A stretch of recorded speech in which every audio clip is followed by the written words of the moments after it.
Hi, everybody. Welcome to the Data Show. My name is Chris Greco. I'll be your host for the next 30 minutes. We'll be talking about different types of data, how we work it, how we parse it, how we figure it out, I guess basically is what this show is all about.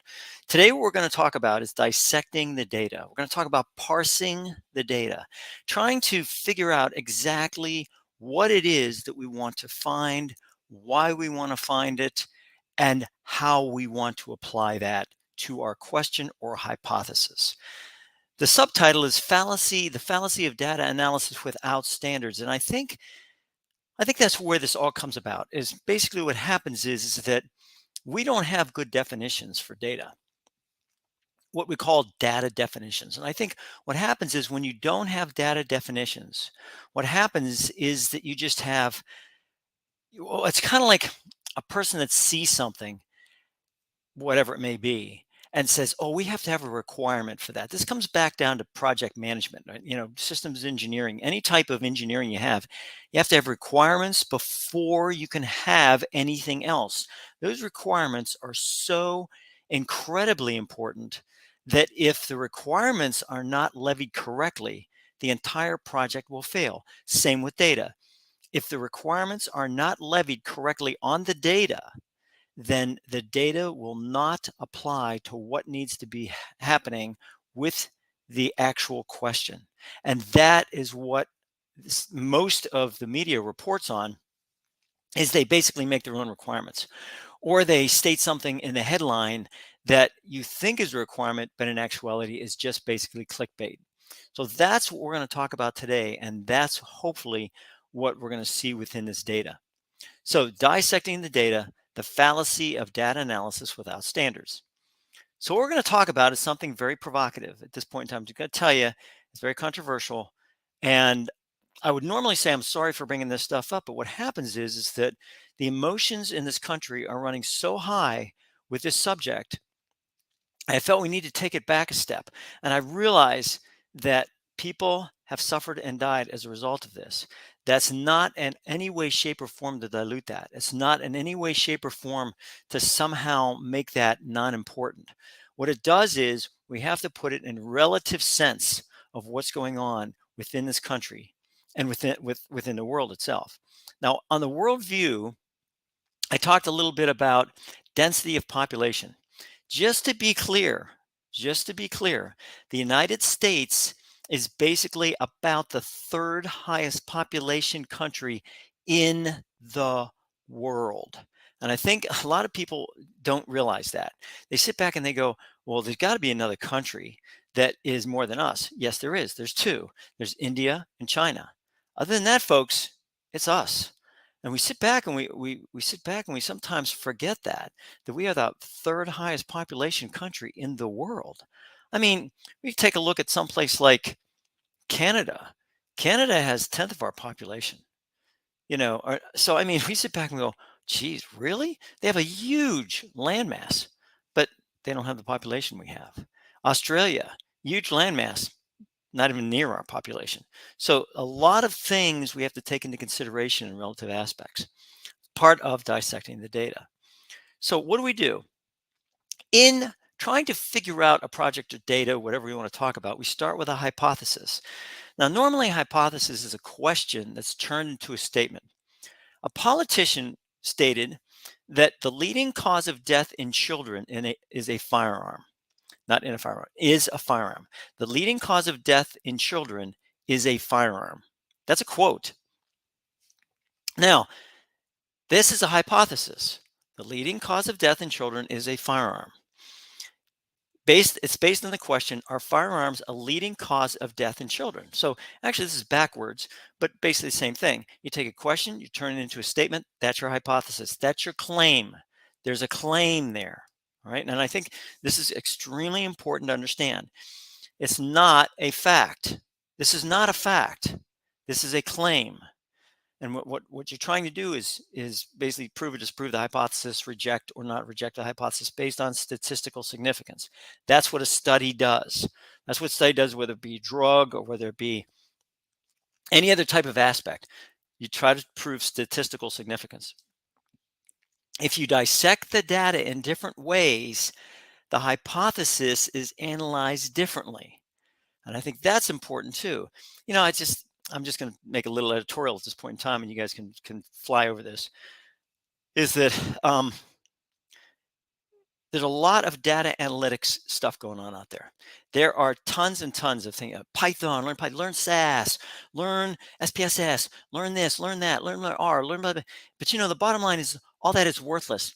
Worthless without understanding the basic concepts behind data analytics. If you do not understand the basic concepts behind data analytics, all you're doing is using a bunch of tools. That's all you're doing. You're not understanding anything. You're just using the tools to come up with these calculations and these great graphs, but it means nothing if you do not understand what is going on behind the scenes. That's what I'm trying to do here.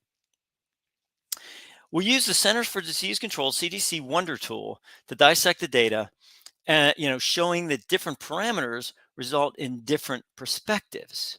So the CDC Wonder tool is probably one of the best data parsing tools available, in my humble opinion. You may find something else that's going to be tons more expensive to use. By all means, spend your money, because I think that's very important to be able to spend money on tools, because the more expensive the tool, the better it is, right? I mean, that's what everything is. The more expensive something is, the better it is. Every time. Am I being sarcastic? Absolutely. This has nothing to do with spending on a bunch of tools that basically are going to parse all this data. It has to do with, what are we looking for? How does it apply to our hypothesis? That's basically what we're talking about. So we're going to go to the CDC Wonder tool and do that. But basically, what we're doing is we're using what they call ICD-10 codes, international. So the I is international, which means it's used in Australia, it's used in Europe, it's used in Asia, it's used everywhere. And that's why it's called ICD-10, because those diagnostic tools, that international code for, I think it's international code for disease or diagnosis. We'll look it up. But basically what it is it's standard. It's a standard. You're doing apples against apples, right? Based on the ICD-10 codes. The Wonder page references underlying causes of death, which will disperse into a plethora of different diagnoses, and we'll go through that. We'll actually go through the CDC Wonder tool, and I'll show you how you can parse this thing in different ways to come up with different numbers, to come up with all these different, all of a sudden you have all these different perspectives. So that's where we have it.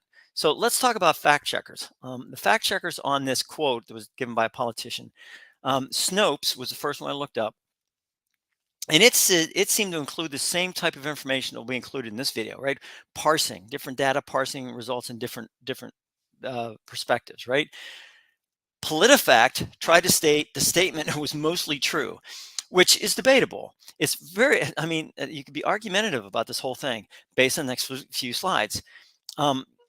I'm not stating that PolitiFact is biased. I'm just stating that if I were to do a study on PolitiFact, whether it be Republican or Democrat politicians, it amazes me how PolitiFact, in many cases, will judge the Democrat as being, mostly true, and the Republicans being mostly false. So it's interesting how that happens, and I'm actually going to do a study on that, and we're going to see how that works. But for right now, basically, PolitiFact states the statement was mostly true.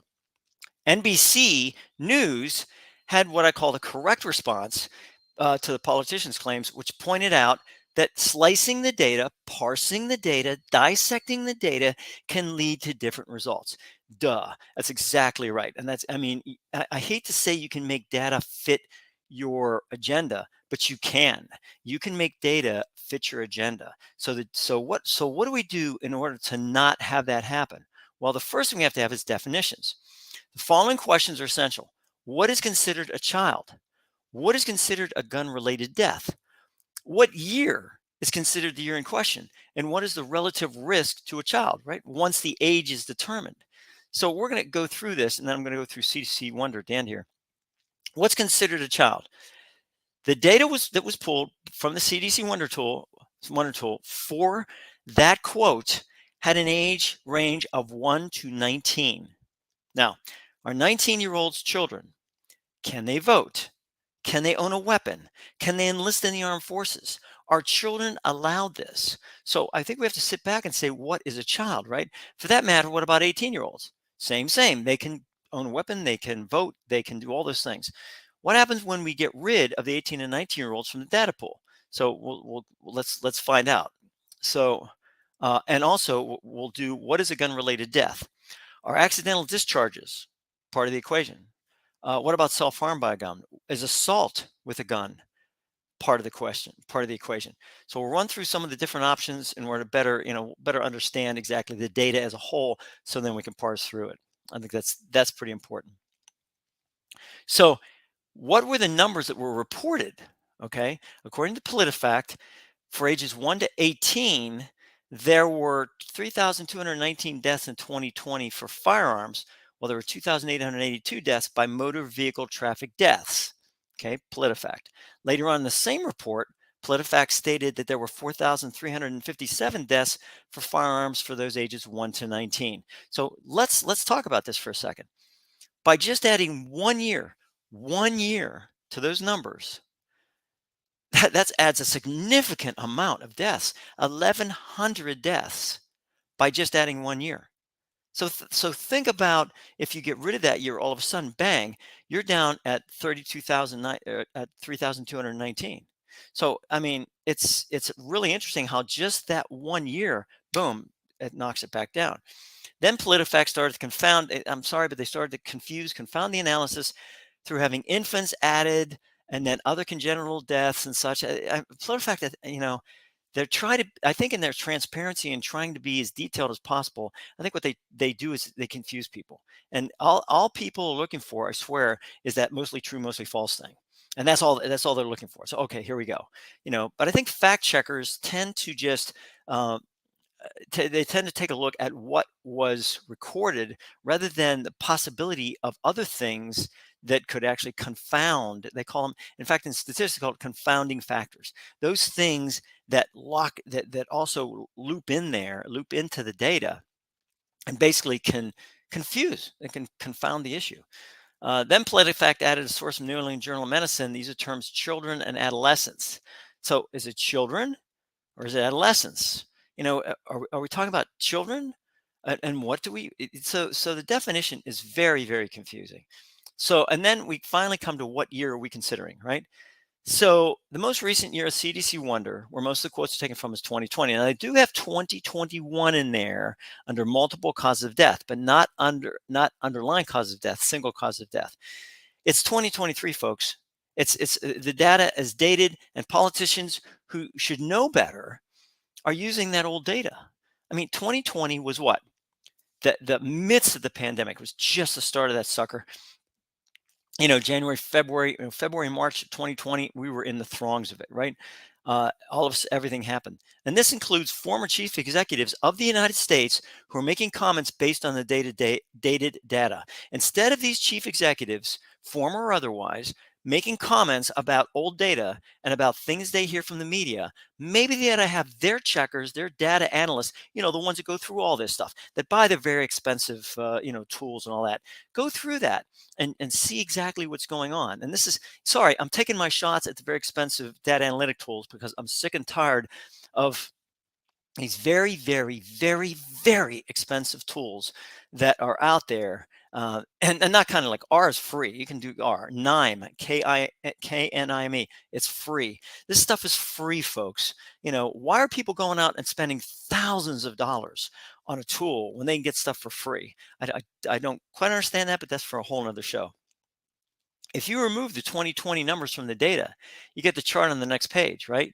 And I'll go through all that data. I'll go through it all towards the end of the show. All right. So where do we get the numbers? According to the source, the numbers were retrieved from the CDC Wonder application. Cool. I do not know the exact ICD-10 codes they used, and the article that discussed the research was unclear. University of Michigan, EDU, firearms now top cause of death among children and adolescents. Adolescents. Analysis shows. Adolescents. Is it children or is it adolescents? Remember, the quote was not very clear. It just talked about children. children. Why? Because that's more an emotionally charged term than saying young adults, than saying it's boom. It's all of a sudden it's children, boom. Oh. So the statement in one article is biased and takes into consideration 1 year between 2019 and 2020 to make this judgment. 1 year. I mean, really? Pre-pandemic, 2019, 2020, pandemic. Look, I'm not saying that pandemic, but it needs to be included as what they call a confounding factor. Very important, right? We continue to fail to protect our youngest population from a preventable cause of death. This is opinion. This was given by one of the researchers. It's an opinion. As a matter of fact, I think a lot of people, when they say things, unless they have facts to back it up, need to say, this is my opinion. I do. I try to say this is my opinion on stuff. On the expensive tools, I'll say it. That's my opinion. You want to go out and spend money, have at it. You want to do whatever you want to do, go for it. The bottom line is that, this is my opinion on this stuff based on experience, knowledge, and years. This individual who said that is some academician who has decided that he or she is going to put out this statement. And to me, that's all press. That's all my opinion, but I want it to get into press so University of Michigan can get their clicks. And this is the problem in our society right now. People are taking opinions and they're shoving them as fact, and it's not a fact. Just want to let you know. Now we consider, when they said, we have more firearms death than traffic accidents. Okay, what is a traffic accident? You have to define that. I went ahead and did some basic analysis using ages 1 to 9 and transport accidents on CDC Wonder. The number retrieved matches those that were published in some of the reports. If you want to see what I did, just go right there. Literally go right there. It will show you exactly the ICD-10 codes I used. It will show you the search aspect, everything. When you get done with this at CDC Wonder, you can actually save your search and you can make it into a saved search.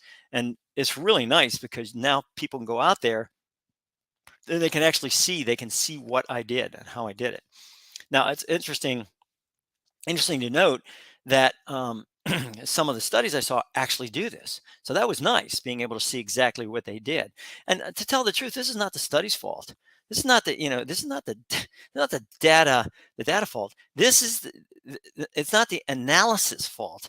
It's the definition fault. And that's where you come into definitions. This is important. I'm going to put this down here. If you don't have data definition, if you don't have it, you've got nothing. Definitions, it's so important I'm going to put it right underneath there. Definitions. You have to have a standard. If you don't have a standard, you cannot compare apples to apples. I keep saying this. I say it when I said it in Worldview on this last episode I had. I've said it here.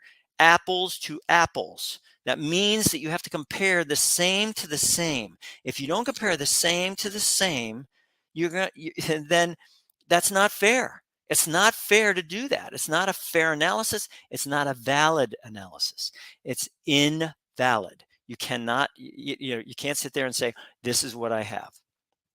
If you open the transport accident category, there are such things as pedestrian injured in transport accident, and pedal cyclist injured in a transport accident, and others. Are these part of the traffic accident areas that are compared to gun-related deaths? Now, I say this because, that could actually be lower traffic accidents deaths. So all of a sudden now that could still, you could still make your point. Hey, look, there are more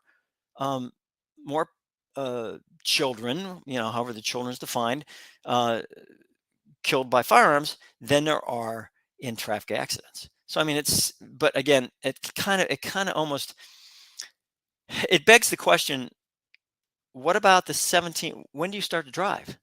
So basically, kids are killed in traffic accidents because they're passengers. But what about the drivers? So we have to sit back and go, you can drive at what age? 16, 17, 18? Do you want to remove those 16, 17, 18 from that to just show that the child was a passenger? Again, there's so many definitions, and that's pretty important. Then we come down to the last part, which is, what is the relative risk to the child? So this is done what they call relative risk between the number of deaths and the population of the age group. I did this in the worldview, talked about population density. The chart is shown on the next slide. As you can see, the relative risk is almost minuscule.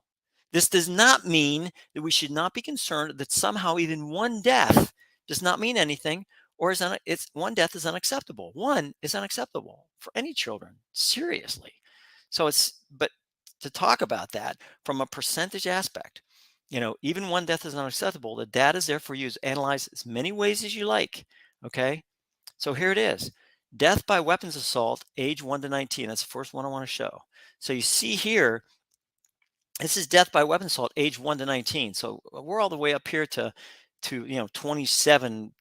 This is death by weapons assault. This is death by weapons assault, not by all the other, not the other ICD-10 codes that you had, but just by assault. You're talking about about 2,700. Now, risk of gun death, ages 1 to 17. Look at this: 0.0015% to a height of 0.0020%. It's very, very small, folks. Very, very small. Now, if you did this in Australia with their numbers and whatever else, you would find, I don't know what you find, but you'd have to compare it that way. And I think that's pretty important. So what does this all mean?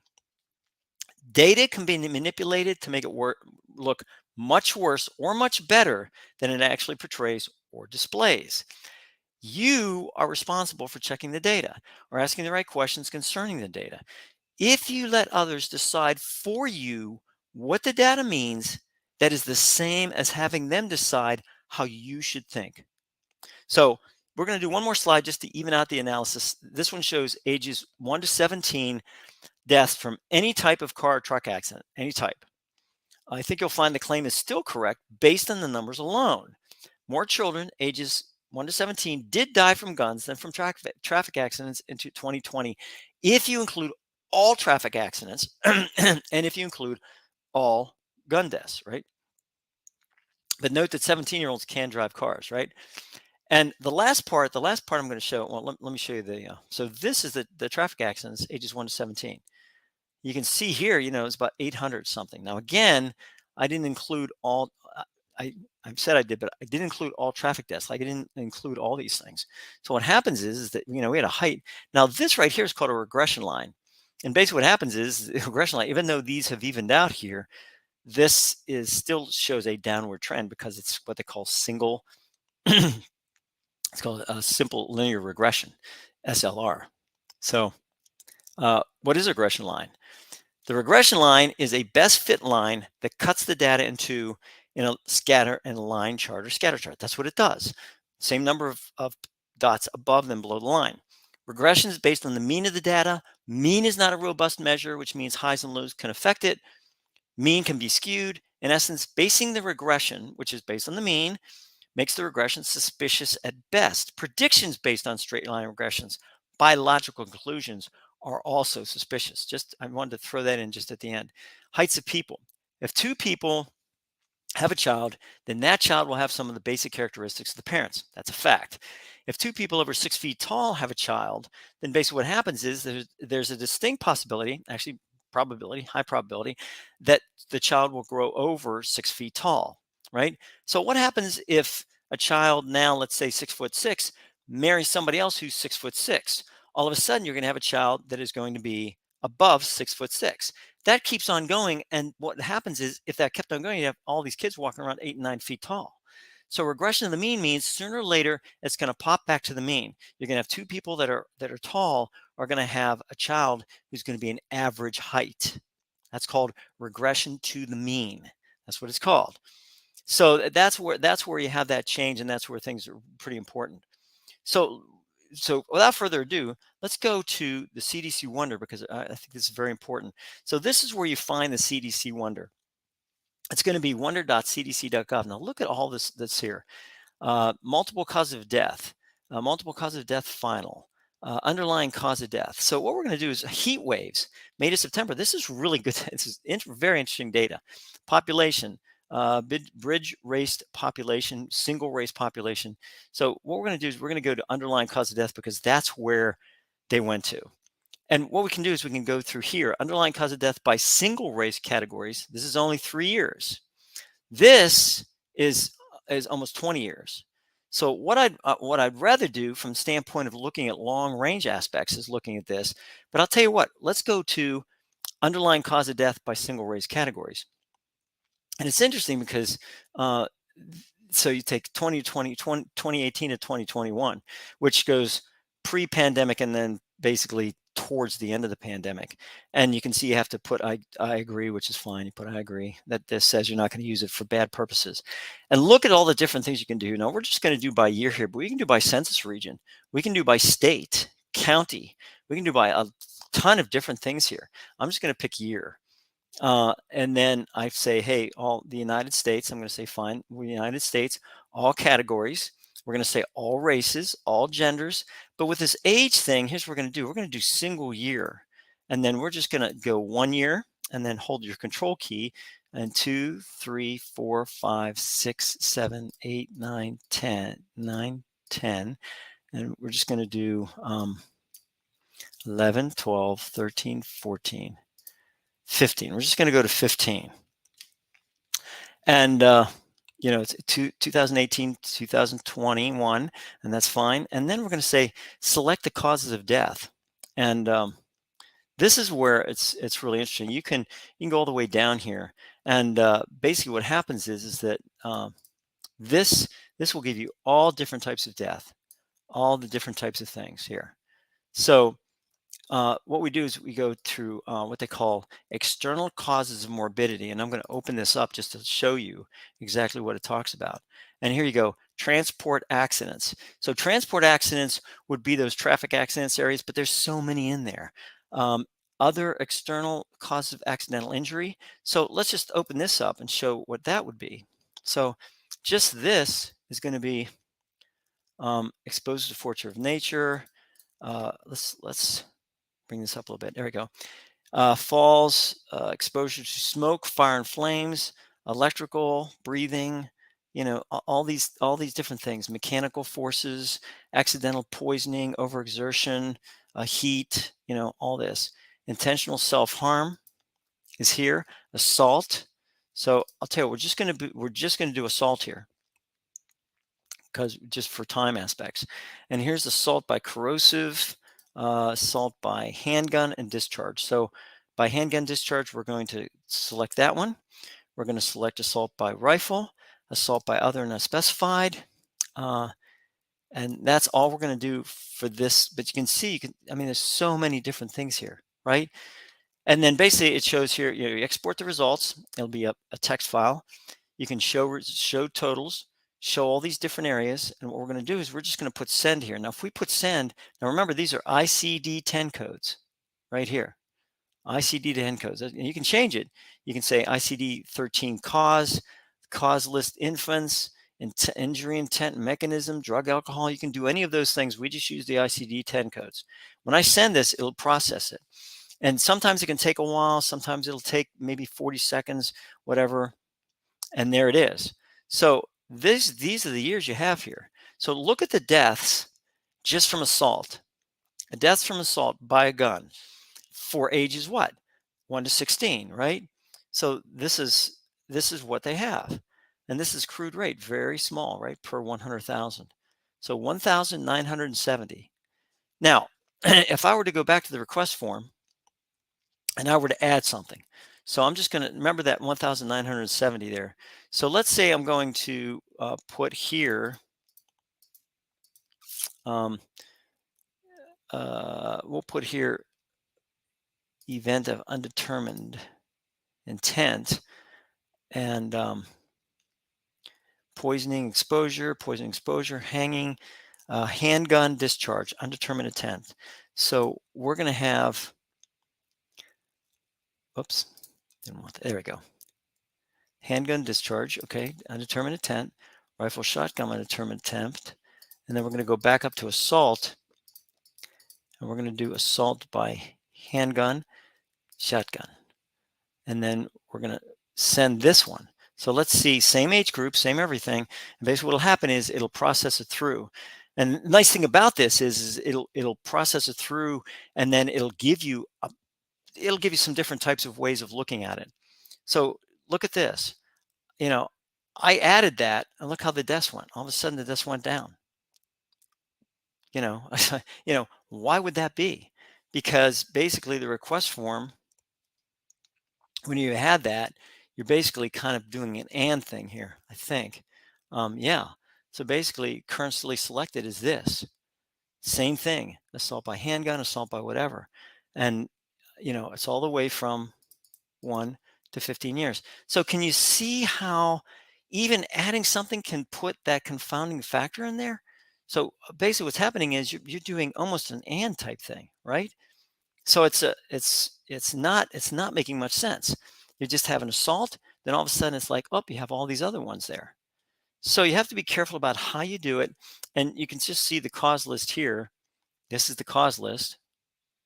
So this is the cause list for inference, injury intent.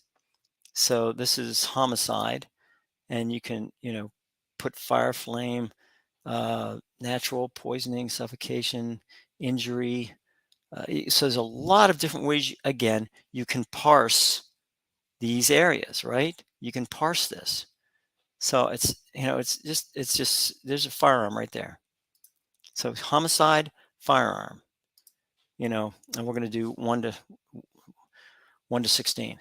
So can you see it just, and you can go to the underlying cause of death, 1999 to whatever, all of a sudden, now look what I have here, 1971, which matches my 1970 when I talked about different types of assault with firearms. So you can do it generally, you can parse it, you can do all kind of different things. And sometimes it'll come up with this weird stuff. Now, you can do a chart, and the chart is normally like that. You can also do chart options. You can change it to a line chart if you want. And you can do it by line chart. You can do vertical, and you can do change chart. And there's your chart here. Okay, so I know this was a little bit long, but I just wanted to let you know that this is what you're talking about. And this is what, when we talk about checking the data and understanding the data, we talk about this.